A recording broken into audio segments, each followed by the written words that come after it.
ভিডিওটিতে ক্লিক করার জন্য আপনাদেরকে জানাই অসংখ্য ধন্যবাদ। আপনারা দেখছেন আপনাদের প্রিয় YouTube channel West Bengal DSLR. West Bengal DSLR YouTube চ্যানেলে আপনাদেরকে অসংখ্য ধন্যবাদ যারা চ্যানেলটিকে সাবস্ক্রাইব করে রেখেছেন। এখনও যারা চ্যানেলটিকে সাবস্ক্রাইব করেননি অবশ্যই সাবস্ক্রাইব করে রাখুন। প্রতিদিন ওয়েস্ট বেঙ্গলের ডিএর আপডেট এবং বেতন বৃদ্ধির আপডেট প্রতিদিনের জন্য পাবেন, তাই অবশ্যই চ্যানেলের সাথে থাকুন। বিভিন্ন রকম সরকারি নোটিফিকেশান যখনই আপডেট দেওয়া হয় তখনই কিন্তু আপনারা ভিডিওর মাধ্যমে পেয়ে যাবেন। তো ফ্রেন্ডস, ইতিমধ্যে সাত সকালে সুখবর, নতুন বছরের শুরুতেই কিন্তু সুখবর, ফের এতটা বাড়লো ডিএ। রাজ্যের সিদ্ধান্তে বেজায় খুশি কর্মচারীরা। কি বলা হয়েছে, নতুন বছরের শুরু হওয়ার সঙ্গে সঙ্গেই রাজ্য সরকারি কর্মচারীদের আশা আশঙ্কা যেন বেড়ে চলেছে। সব রাজ্য সরকারের কর্মচারীরা চাইছেন যেন নতুন বছরের প্রথম দিকে তাদের মহার্ঘ ভাতা বা ডিএ বেড়ে যাক। বর্তমানে সময়ে কিন্তু কেন্দ্রীয় সরকারের সেন্ট্রাল গভর্নমেন্ট এমপ্লয়েড কর্মীরা 46% ডিএ পাচ্ছেন। 9% ডিএ বাড়লো রাজ্য সরকার, 9% কিন্তু ডিএ বাড়ালো রাজ্য সরকার। এদিকে কেন্দ্রীয় সরকার দেখাদেখি বিভিন্ন রাজ্য সরকারও একই পথে হেঁটেছেন, নিজেদের কর্মচারীদের স্বস্তি দিতে বাড়িয়ে চলেছে ডিএ। এবার কিন্তু তার ব্যতিক্রম ঘটল না। রাজ্য সরকারের এক মোক্ষম সিদ্ধান্তের কারণে মুখে হাসি ফুটলেন কয়েক লক্ষ সরকারি কর্মচারী থেকে শুরু করে পেনশনভোগীদের। রাজ্য সরকার নিজের সরকারি কর্মচারীদের এবার এক ধাক্কায় 9% মহার্ঘ ভাতা বাড়িয়ে দিয়েছে, ফলে বেজায় খুশি সকলে।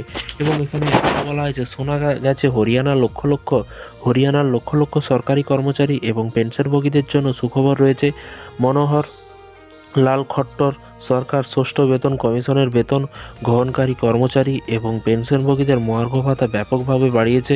রাজ্য সরকার এই কর্মচারী এবং অবসরপ্রাপ্ত কর্মচারীদের মহার্ঘ ভাতা 9% বাড়িয়েছে। অর্থ বিভাগে বিশেষ সাম্প্রতিক একটি বিজ্ঞপ্তি অবধি জারি করেছে। 2023 সালের 1 জুলাই থেকে এই মহার্ঘ ভাতা কার্যকর হয়েছে। সেক্ষেত্রে কর্মীরা জুলাই থেকে ডিসেম্বর পর্যন্ত বকেয়া বেতন পাবেন। রাজ্য সরকার ষষ্ঠ বেতন কমিশন অনুযায়ী কিন্তু বেতন পেনশন গ্রহণকারী সরকারি কর্মচারী এবং পেনশনভোগীদের ডিএ 9% বাড়িয়েছে, যার পরে মহার্ঘ ভাতা 221% থেকে বাড়িয়ে 230% করা হয়েছে। বর্ধিত ডিএ 2023 সালে 1 জুলাই থেকে কিন্তু প্রযোজ্য হবে। এমন পরিস্থিতিতে কর্মচারীদের জুলাই থেকে ডিসেম্বর পর্যন্ত বকেয়া বেতনও পাবেন, যা জানুয়ারিতে বেতনের সাথে যুক্ত হবে, যা ফেব্রুয়ারিতে পরিশোধ করা হবে।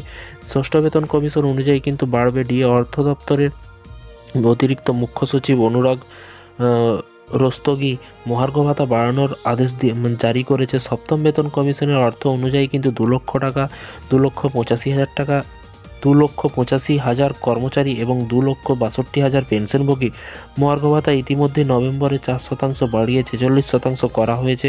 পঞ্চম বেতন কমিশনের মতে কিন্তু পেনশন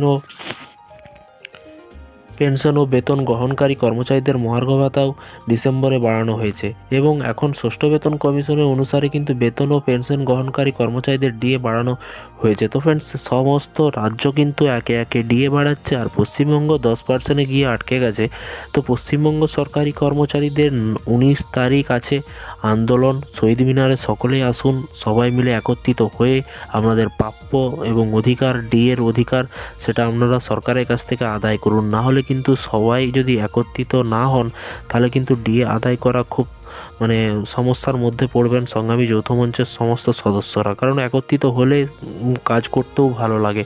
তো আপনাদের মতামত নিচে কমেন্ট বক্সে কমেন্ট করে জানাবেন। ভিডিওটি ভালো লাগলে একটি লাইক করবেন। নতুন আপডেট পাওয়ার জন্য চ্যানেলটিকে সাবস্ক্রাইব করে রাখবেন। Thank you.